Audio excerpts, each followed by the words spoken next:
Should you buy an electric car? After the North Sea incident and then the Mercedes that burnt down a home in the USA, I thought I'd conclude this one before I head off for a little break. And interestingly, over the weekend, Jeremy Clarkson has now weighed in and added his thought in a column written for, I think, The Sun. He said that electric cars are bloody dangerous. So what I did find odd was that the article that I read an article in the Express talking about Jeremy Clarkson's article in The Sun.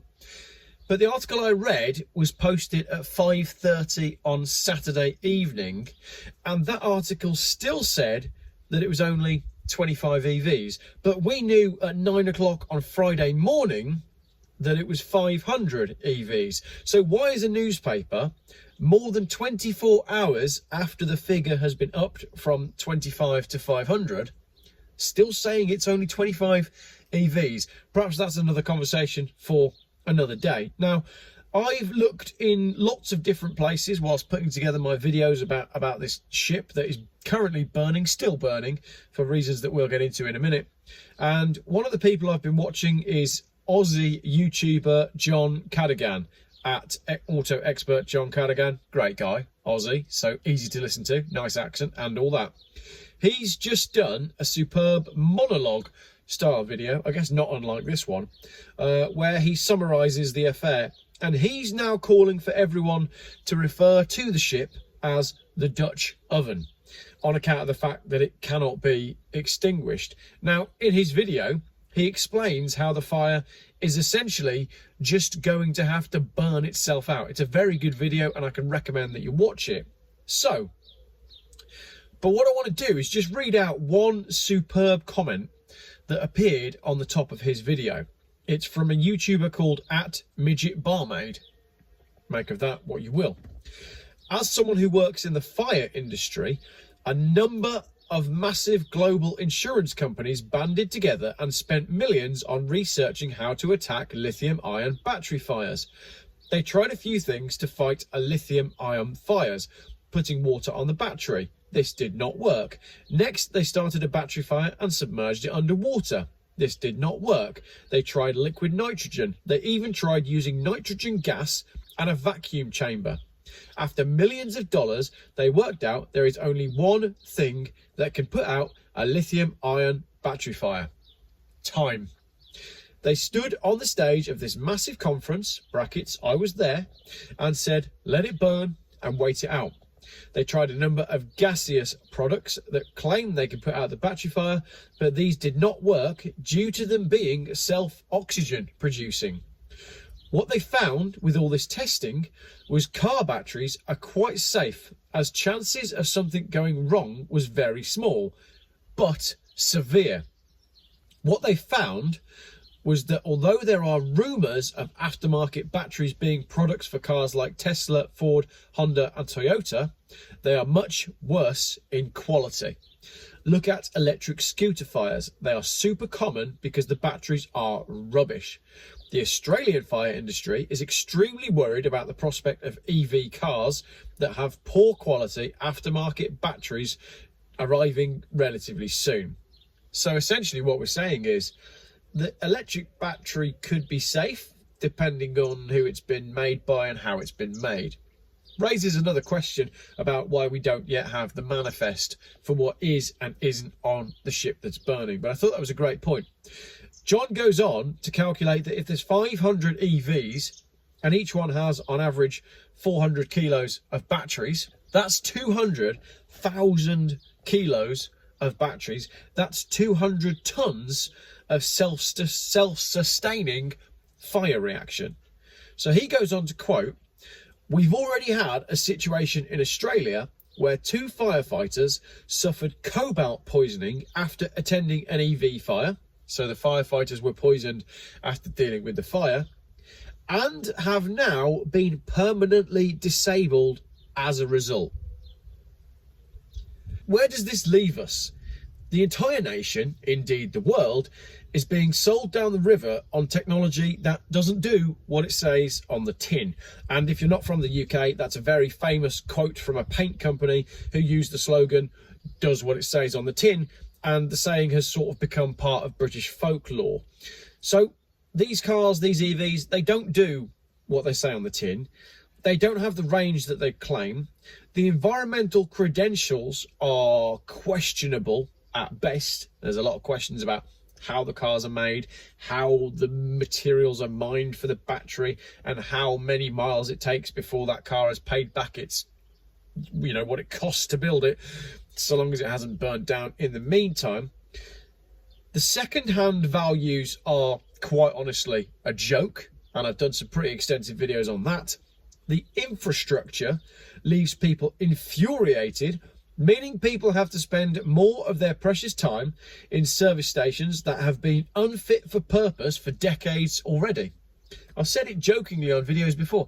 I don't want to spend any more time than I currently have to at service stations, especially not when you see the queues of people waiting to charge around holiday time.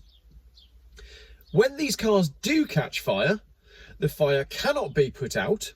The chemicals that are released are horrendously toxic, and anything within the vicinity of the burning car will also be destroyed. So, honestly, where does that leave us? I'm not going to discuss in this video the farcical pursuit of the mythical and mystical net zero. Let's just stay with one simple question. Do you really now, after all this, after everything we've learnt, everything we've seen, and everything we now understand about electric cars, want to replace your petrol or diesel car with an electric car? And if the answer is yes, after all of that, after everything we've seen, houses burning to the ground, cargo ships burning to the ground, cars not fit for purpose, infrastructure not fit for purpose, range not what it should be, chargers catching fire, and all of it, everything, if you still want an EV after all of that, I've got another way to put it.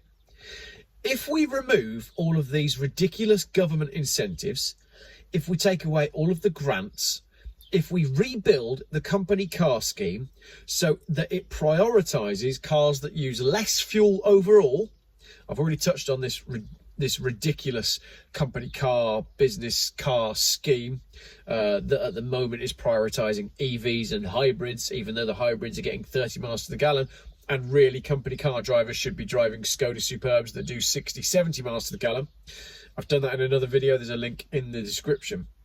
If we remove all of that, all the incentives, all the grants, everything, and level the playing field, and if we let the EV and the internal combustion car battle it out on that level field without any government meddling, which is the sensible choice? I know which side my bread is buttered on, and that's another British phrase that does exactly what it says on the tin. Thanks for watching. I thought that interesting that Clarkson has now weighed in. But Clarkson's said all this before.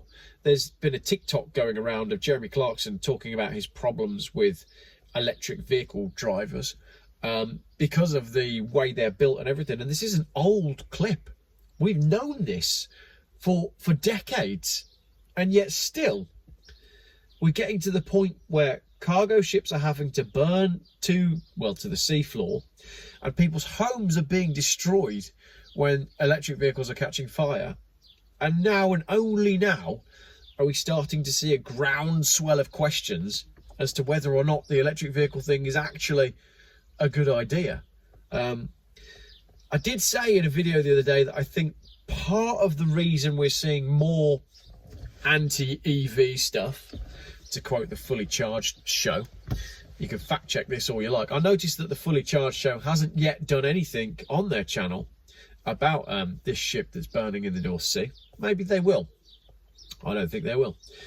But I think the groundswell of anti-EV movement is possibly being pushed by the same people that have played us so far. So I posted on my YouTube community page the other day, have we been played? And I think we have. Get rid of your petrol car and buy a diesel. Oh, diesel's really bad. Get rid of your diesel car and buy an EV. Oh, EVs are even worse. Get rid of your EV and get a bike. And now your bike needs a number plate. And now you're going to be tracked everywhere you go. And actually, to protect the planet and to protect the environment, we don't really want you going out into the wild places at all. So stay at home to protect yourselves and others and save lives. Yeah, chew on that one. Not sure. But I guess it helps, with these big news stories that the media cannot ignore. 500 EVs burning uncontrollably in a fire that cannot be extinguished in the middle of the ocean. Not great for the planet, is it? But the real telltale sign here, and I'm sorry if this is obvious, is that when we do start to see all of the clean air charities starting to ask questions about how much pollution a burning ship or a burning EV causes, then we'll know that we're headed in the right direction. But I would also be willing to bet that people like Greenpeace haven't said a word. So in many ways, we can learn more about the problems that we have with this agenda, about who's not saying what, than what we can about who is saying things. Thanks very much for watching. I'm taking a YouTube break now for probably a couple of weeks. And see you on the other side. Keep emailing me. And we'll get straight back to it very soon. There is a podcast going out later on tonight, though. And memes on Monday. But other than that, Geoff out.